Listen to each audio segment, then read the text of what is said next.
Today I'm going to show you my everyday routine. Just in background, I'm in college, and so my everyday makeup is usually like what I would wear to class and stuff. And as you can see, I'm kind of a casual dresser. I start out with this CVS Skin Defending Sunblock, and it's like a moisturizer and a sunblock, and it's SPF 45, and I'm just like really concerned about premature aging from sun damage and stuff.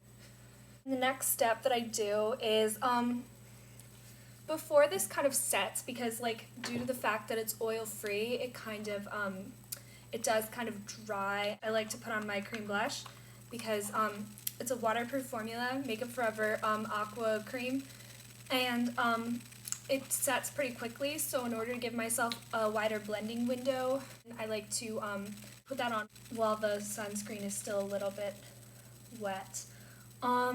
And I just blend it into the apples of my cheeks. I don't really pull it back too far. I just like to put it on the apples just for a little healthy flush. Just like the tiniest little dab, like seriously, just poke your finger into it. Don't get your nail in it. My nails are really long right now and they keep getting like in the pot, and like so now I have cream blush all under my fingernails. So after I use my cream blush, I like to use Benefit's Stay Don't Stray, and I know that there are a lot of devotees to like Primer Potion and the Smashbox one and Too Faced Shadow Insurance, and you know, the list goes on. The reason I like this one is because it also kind of subtly conceals under the eyes, and it's a primer for a concealer. So, and the only thing is you do have to be really careful, because if you just press down on the top, the pump like this, this huge amount will come out, and you really just need like 3 little dots like on your eyes. Okay, so then, and see, it just kind of like fades some of the under eye darkness that you probably have. See, look, like you can kind of compare between my two eyes. This one looks a little more perked up. So now my base is on. This is really like a super simple look. I take a brush like this. It's just a flat shader brush. Actually, it's a little bit bent because I cleaned it and I didn't do such a great job of molding it back into shape. Sorry. But this is just from Coastal Scents. I really find that if you're like spending a lot of money on blending brushes is so much more important than just brushes that you use to pack shadow on the lid, which is what this one's for. I'm using the Urban Decay Naked palette, and I'm going to use Sidecar, which is this color right here. It's very glittery actually, but I like that because it kind of makes me look more awake in the morning to have more shimmer in my eyes. Pat this all over the lid, concentrate it more towards the lashes, and then just kind of fade it upward, gently feathering it out. It just makes you look a little bit more chipper in the morning. I'm going to show you the variation I do when I'm like looking really, really tired and I really need some help perking up my face, because, you know, teachers at my school tend to pick on me when I look tired. You know, they tend to like ask me to answer questions in class and stuff. I don't really feel like dealing with that, so I like to look awake. So then what I'm going to take next is I'm going to take Dark Horse. It's this one, sorry. And just kind of a dark brown. And I'm going to use this 217 brush from MAC. I actually really like this brush. I was using other brushes before, and seriously, my makeup application has improved vastly since investing in this. Blending brushes are really where you should splurge, in my personal opinion. But anyway, I'm going to take Dark Horse. I'm just going to tap off the excess. I tap like this because I'm too like spazzy to like do it the fancy way that other people do it, so yeah, that's how I do it.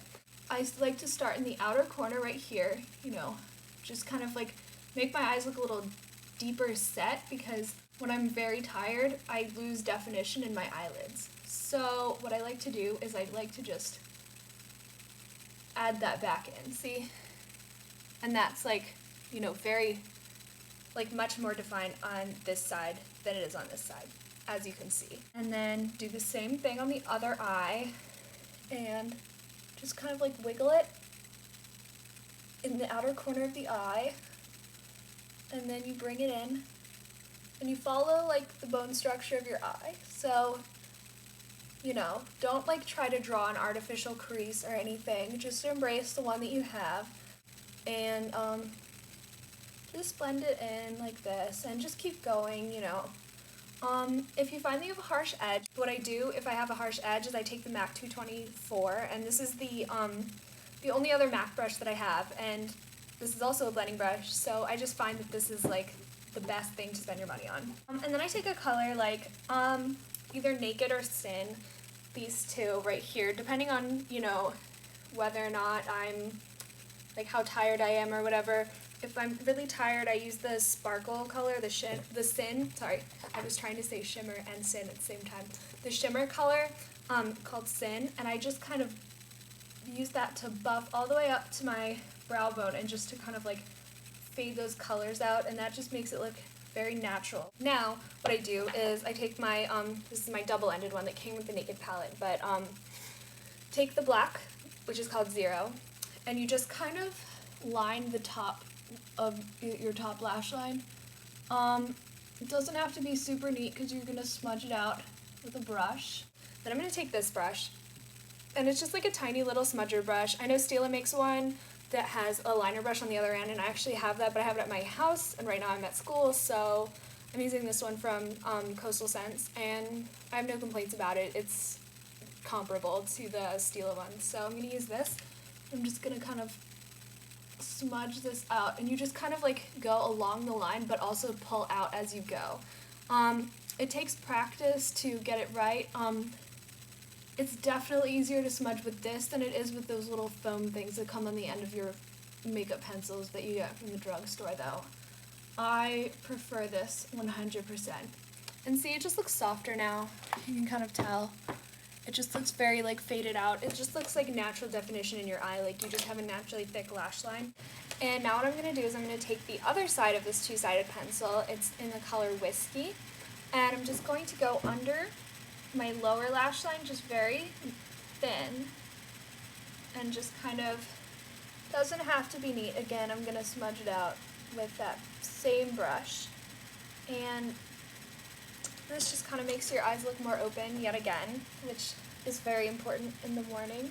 So now that I've done that, I'm pretty much done with the eyes, and I'm just going to put on Sephora's Volumizing Mascara. This is a free sample, but actually, I really fell in love with it, so I think I'm going to buy the full size when I run out.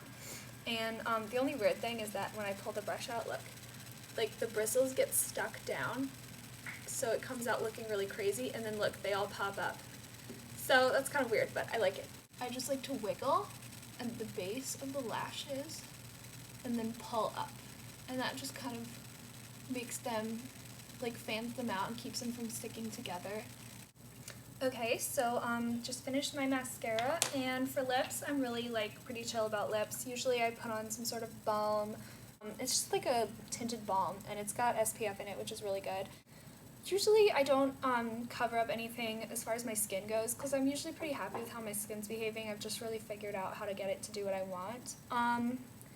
And I don't really like wearing foundation because it kind of makes me feel suffocated. I only really wear it for special occasions, but this is just what I do. This is my quick morning routine. Obviously, it took a lot longer because I'm talking to you guys and explaining their products. But yeah, this is what I do every day.